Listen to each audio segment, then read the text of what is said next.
भाई ने कहा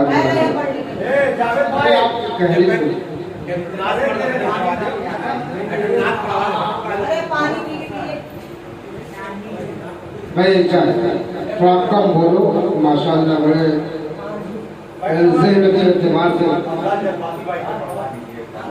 नहीं मैं नात सिल्वर जहाना करके से मैं गुजारिश करता हूँ कि वो आए नात पेश करें, उसके बाद एक काम का ऐलान किया जाए। आइए सिल्वर साहब।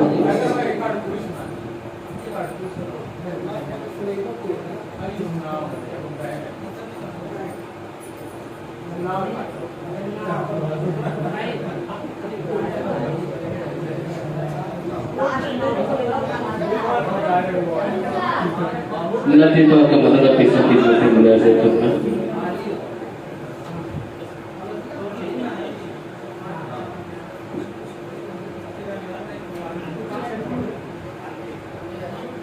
एक मदला एक से हाजिर करता हूँ लतीफ़ा का। अजमत भाई की खुसूसी तवज्जो चाहिए।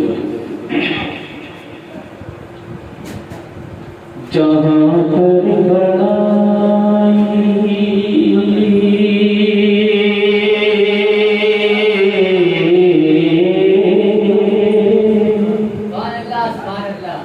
जहाँ पर बड़ाई बया हो खुदा की, वो जन्नत नहीं है तो फिर और क्या है।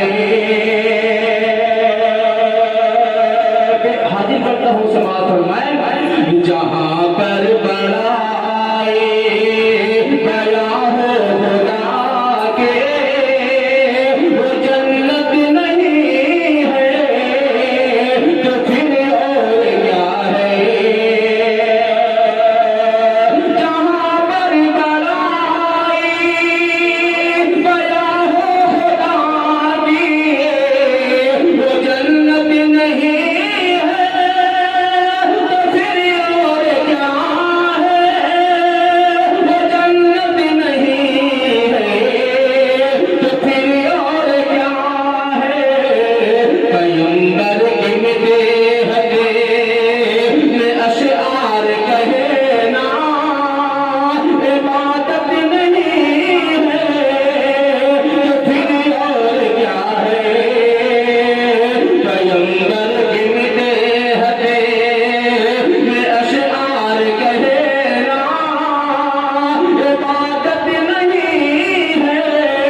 और ये भी शेर हाजिर करता हूँ बैकर भाई तो देता हूँ। बहुत ही प्यारा शेर समाज फरमान, की गलियों में पत्थर कथा